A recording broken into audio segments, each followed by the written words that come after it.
Sonia Sanchez was very vocal about equal rights for all races, but during the 1960s she shifted from a integrationist to a separationist after listening to Malcolm X. Actually, after the assassination of Malcolm X, the Black Arts Movement was started by Amiri Baraka.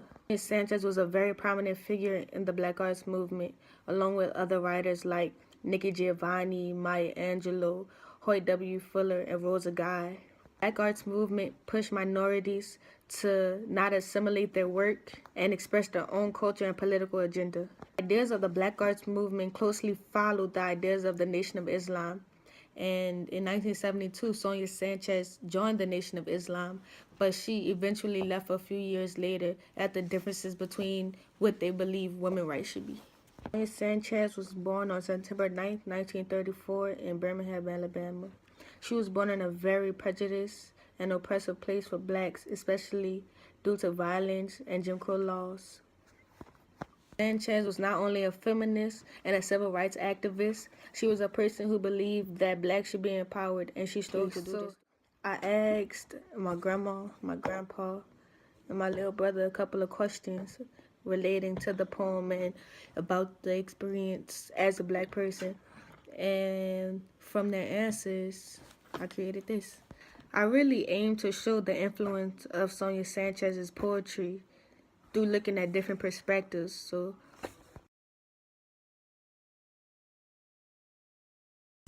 Well, I think the poet is really trying to unify because if you consider her words, high yeller, see within the black or African American community. Now remember back to her, the black pride was the um, predecessor of African American.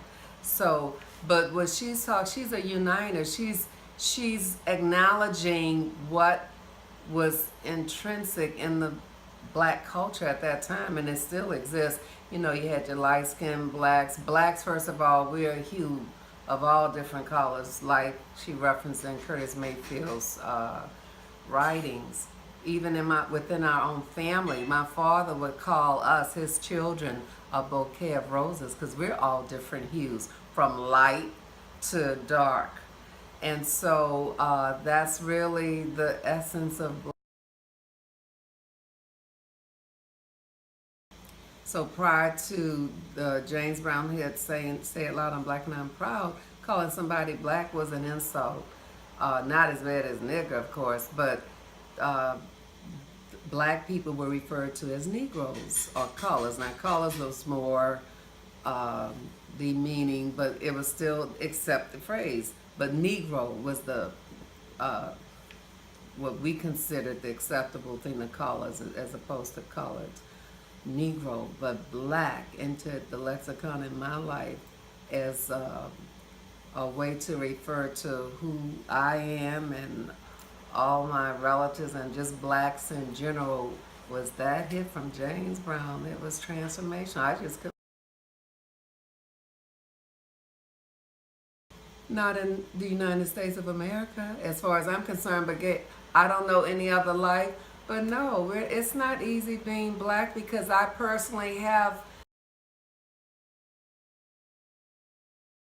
I think that the poem is it's basically talking about the how black girls don't get their rights. Like it kind of remind me of my mother, because no matter how many black women don't get much as a man will get, as I should say, because they just say they can work the same job doing the same thing, but the woman will get less, still get less money.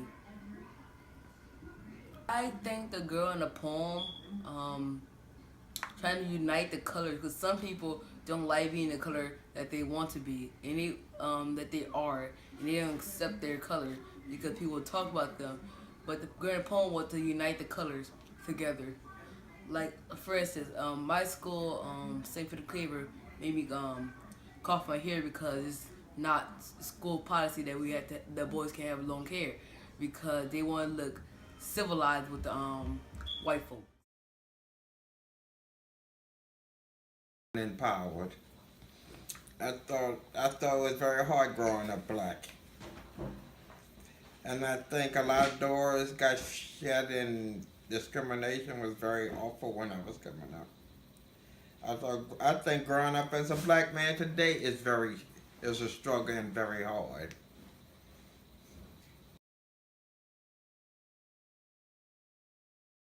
I wouldn't know because I don't know what it's like to be a black woman, but I sure think women in general, black women, yellow women, green women, purple women, have it easier than any man than their counterparts.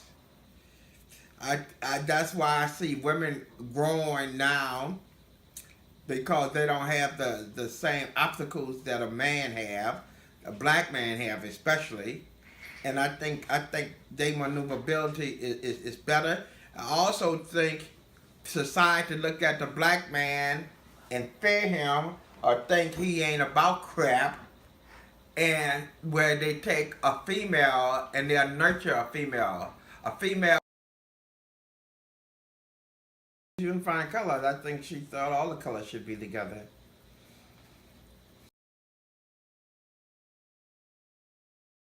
No, it's not easy being black. It's hell to be black. It's hell for a black woman to be black. Most times, black women just don't know it's hell for. Through these different perspectives, you can see there's kind of a unified idea that she's focusing on uniting the black community. And she made that a simple idea to understand because she wants people to unite each other. You don't divide yourself based on color when we are already being divided by being black. So it's like she's focusing on being. Sonia Sanchez uses an abnormal syntax when she writes. Sometimes she'll start off the beginning of her poem with a lowercase letter, or she'll add punctuation to a line that doesn't need any punctuation, or put a hyphen in between a word just so you could add extra stress on a letter. But in all her uses, she's always adding a type of emphasis on one of her words. Most of her poems are written very simply and use a kind of street diction where she might use words like we be bad people, or what she might say like what's up, or any type of word that you wouldn't really think of being a poem, she'll put it in the poem. A lot of her poems expose gender relations. Like she'll talk about how even though black men and black women all experience a struggle, that black women experience a different type of struggle because they have to deal with being black and being seen as an inferior woman. Most of her poems have themes that are related to feminism or empowerment. She's really prominent in talking about black pride because to her that's really important, especially growing up at a time where people weren't really happy about who they were. A lot of her poems are written in a way that you kind of would perceive that she's talking about love or sexual desire, because the way she writes everything is really emotional and strong. Even if she's talking about something positive, it's always used with words that are really personal. She uses the haiku a lot in her poetry. It's when you use the syllables 575 in each line, and it usually focuses on one situation, one image, and she uses that to kind of point directly at what she's talking about. Anytime you read her poetry, is real simplistic, but it holds a powerful message. In the poem Ballad, she's really showing how wisdom is so important, especially when you're talking about love, because love is so powerful, and it's something that she really promotes. She promotes love in all her poetry, self-love, love for another, black love, all that. But she's the characters are speaking to each other, arguing because the young woman feels that she knows love and that the old woman cannot tell her anything that she doesn't know. But the old woman is trying to tell her that yes, you are experiencing love, but I already experienced it. And it's kind of this wisdom that she's trying to give to the audience. Like, yes, you need to be in love, but also know your worth and listen to what people have to say, because not everybody is going to try to tear you down. She takes the norms of society and she writes it in her poetry, but then she flips it. Instead of sexualizing women, she sexualizes men. She uses them for the pleasure of the women. Even in this poem, which is a debate between an older woman and a younger woman, she includes a line that targets sexuality.